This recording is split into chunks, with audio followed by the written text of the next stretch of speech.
Habitat has been a shared vision for my husband and myself.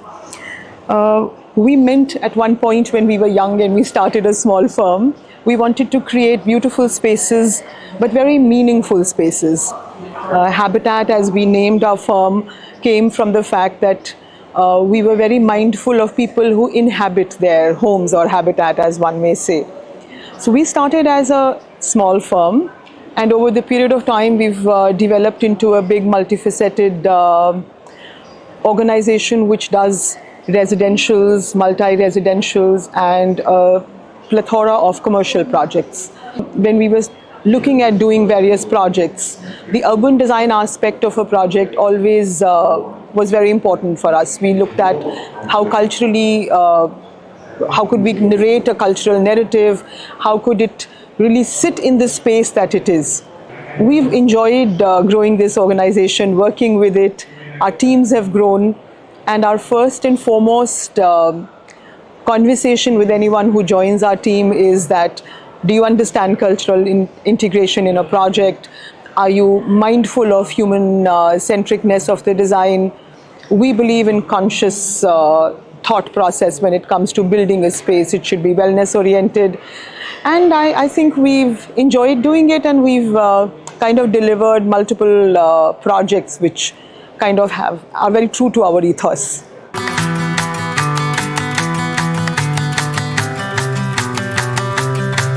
At one point, when anybody in our times, but say about a 3-decade practice, when we were looking at things, it was primarily about aesthetics and functionality.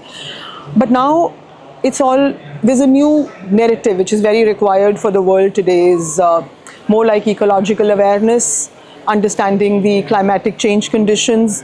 So a lot of influx of technology is kind of seeped into our work. A lot of understanding of the biophilic natures, making sure wellness is paramount for our clients has come into not just our practice, I think world around. We have also recognized and understood globally that wellness is very centric to the cultural narrative of the place that you live in. So that is one aspect which is highlighted way more. So I do feel that we are a more maturer organization in today's world. When we were studying architecture as young people, it was all about making beautiful places and yes, human experience, but I think it's gone to another level by now.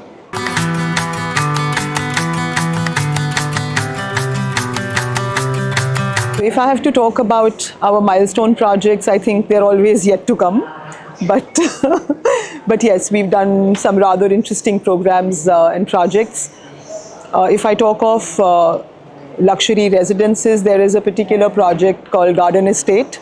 The clients came from a very deep-rooted ancestral heritage, which came from central India. So they were quite keen on making sure that the house, though was palatial, has to have a very global feel. The younger generations are all over the world, but deeply rooted into what they kind of felt family should be, and that's where they came from. The moment we put pen to paper, just from that time onwards, we started thinking about how could we inculcate small aspects of art, like if we were doing some walls of a particular room, what is it that we can get from a local artisan to put there? If we were to use some kind of materiality as in the project requirement, we looked at bricks which were made in kilns in various parts of the country, and we tried to revive various materiality which was almost gone away with our times. At the end of it, while we were finishing the project, we tried to get artists and tried to get craftsmen from all over the world. So we have art from French artists there, we have art from various areas of India, then we have sculptors who were commissioned to do things. We did a lot of research into the history and thought what part of the country their ancestors came from central India, and they wanted a particular village art to be put in a contemporary way. So I remember going for a design intervention workshop to that village, literally staying there for 3 days, trying to understand what the art was, and we were trying to, made it a bit globalized to fit in our narrative. a very satisfying residential project for me. The hospitality project, that vertical of ours, is very close to our heart because our next generation is very deeply into hospitality at this point.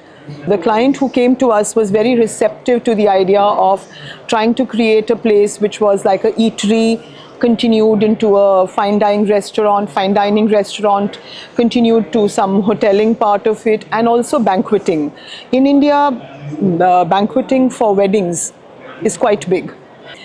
So we thought and thought about it with multiple discussions on the board, off the board, with the clients, with our teams. We decided on trying to create an entire urban design landscape there, and that project is identified as one of the placemaking projects of the area. So there also, because being in Punjab, we made sure that we dug deep inside the cultural roots of Punjab in terms of textures, in terms of the materiality in the interiors. What we looked at, fulkari is a particular form of embroidery, which kind of takes a thread and weaves in through. So our tapestries were fulkari, our wood and the metal things that we put in there were from the villages there. Even we tried to, so there's one thing called brick. You put bricklay inlays, and a lot of factories and machinery and people do it. When we were doing research for this, we went into the villages of Punjab and we realized there's a thing called Nanak bricks. So there are these really thin, handmade, clean-burned bricks. The industries were literally almost dying. So the client was fantastic. He drove around the Punjab villages with us, and then when we said, okay, we want to look at something like this, and some structures were dilapidating, and he made an attempt to go to the owners through the village panchayats, and he said, I want to buy this building of them. I will pay for them. I will make another thing if they want. And he bought in a few walls, and then we found the older clins, and then so was Nanak brick all over again, and my entire project there is made in Nanak bricks. It's got cultural gullies, it's got all kind of crafts there, it's got food from all over the world, specifically Punjab. So it's kind of become placemaking. People from across the globe, a lot of non-resident Indians who have lived abroad from Punjab, like to come back there now with their children and their next generation to show them the glory of what that place used to be at one point. So yeah, one of my most interesting projects. We've actually just been awarded a few days back for that.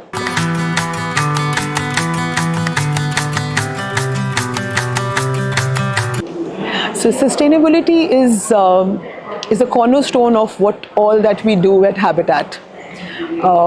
In every aspect of our building and designing, we look at the environmental impact. We look at the materials which are more sustainable, materials which are not really taking away from the ecological balance.